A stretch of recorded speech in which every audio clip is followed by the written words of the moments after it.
иргэн бүрийн одоо цалин орлогоос одоо бараг 70%, 47% одоо татвар даатгал байдлаар авч чадсан шүү дээ.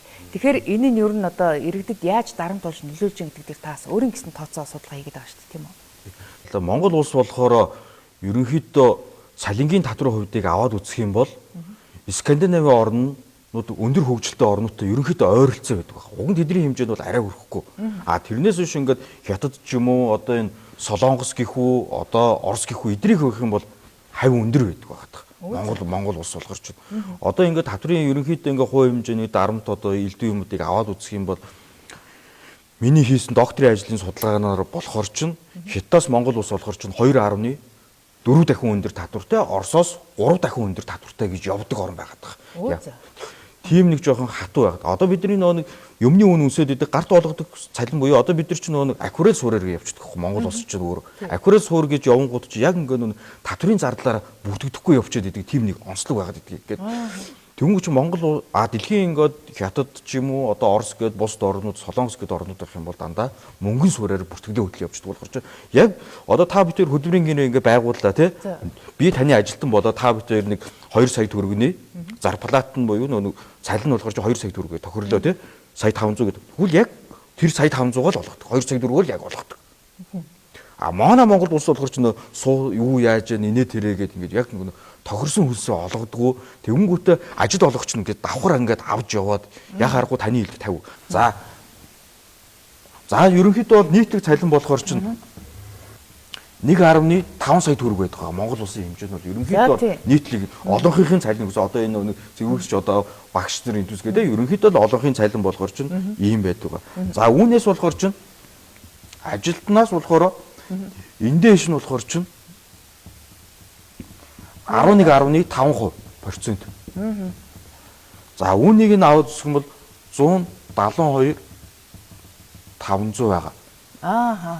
За тэнгүүт нь энэ ч нь болгоор ч зөвхөн нийгмийн даатгалын шимтгэл нь 172.500 болж шүү дээ. 1.5 сая төгрөгийн цалинтай юмс тийм үү? Тий 1.5. Гэтэ энэ ажилтныхын төлж байгаа. Ажилтныхын тий. За тэнгүүт нь ажилтны дахиад юу төлдөггүй гэхэр чинь хувь хүний орлогын албан татвараа төлждөг. За энэ болохоор чинь 10% байдаг байна. За энэ болохоор чинь 116 750 төгрөг. Тэнгүүт нь үүнээс болохоор чинь ингээд энэ хоёроос болохоор чинь гарт олгодог цалин нь одоо ингээд гараад ирнэ. Эрүүл мэндийн даатгалд болохоор энэ 11.5% ажилтны төлөх нь бол орж байгаа. Тэгээ цалингийн зардлыг одоо ингээд бас ингээд харахад ийм ингээд эндээс бас нөөт орох уу? За одоо ингээд энэ болохоор чинь ингээд ажилтнуудын 1.5 саягийн хөдөлмөрийн гэрээ байгуулсан мөртлөө ажилтнууд болгож болтоор яах нь сая 210 мянган төгрөг олгох. 1.2 сая төгрөг олгодог байна. За тэнгүүт нь үүнээс гадна энэ ажилтнаас ингээд авж байгаа ингээд төр ингээд ажилтнаас авж байгаа мөнгө байхад одоо яах нь төр болгор чинь ажил олгогчоос нь дорж гэдэг хүнд цэцгээ гэдэг хүн цалин өгснийхөө төлөө ажил олгогчоос нь бас татвар авдаг байна. Ажил олгогчийн эндээш нийгмийн даатгал шимтгэл тий 12.5. Би одоо хамгийн хямдхнаар нь авж байгаа. 24% гэдэг чинь 187 500. Тэнгүүт нь ажил олгогч үүнийхэн дараа юу гэдэг вэ чинь одоо энд нь болохоор чинь шууд усаар нэг орж ирдэг нэг татвар байгаа. За шууд одоо ингээд ногдол нь болохоор чинь ингээ байхгүй. Тэгэхдээ шууд усаар орж ирдэг татвар байдаг байгаа. Тэр нь юу вэ чинь хасагдахгүй нөөт гэж орж ирдэг. Энэ 10% буюу 168 750 гээд ороод ирж байгаа.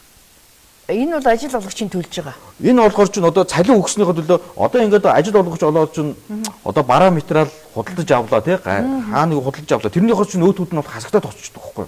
Энэ нэг үйлдвэрлэл эрхлэгчд яагаад нөөтийн өрөнд ороод үрч чинь одоо нийт ерөөсөө өртөг тооцоход ерөөсөө ордог 3 төрлийн зардал байдаг байхгүй. Шууд материал тэгээд цалин нөгөөх нь үн зүй нэмэгдэл зардал байдаг байгаа. Дөнгөж чинь ерөөсөө гол зардлын нэг нь өөрөө өөр хасагдахгүй зардал бол явчихдаг. Энэ хасагддаг. Тэгэд энэ өөрөөсөө цалин хэр олон ажилтнтай байна төдий чинь яах нь компаниуд нөөтийн өрөнд ороод идэх байна. Тэгээ ялангуяа энэ үйлчлэгээний байгууллагууд бол энийг өөрөөсөө маш сайн мэдэрнэ. Яг тэр чинь бид нар ч өөрөөсөө материалын зардал нь байхгүй. Бараг нийт зардлынх нь 80-90% зөвхөн цалин өсний зардал байдаг болохоор Бүр энэ дарамтыг бол амар сайн мэд. Одоо ингээд зүгээр хооронд нь нэмээд тооцоход л одоо ажилтны жишээлбэл одоо 290 мянган төгрөг одоо цалингаасаа төлж яхад ажил олгогч нь бол баг 350 мянган төгрөг төлж штэ тийм үү? Зөвхөн одоо нэг хүнд цалин өгснийхаа төлөө. Одоо ингээд юу нэг юм та бид хоёр одоо сая ингээд давхардлаа гэж ярьлаа штэ тий.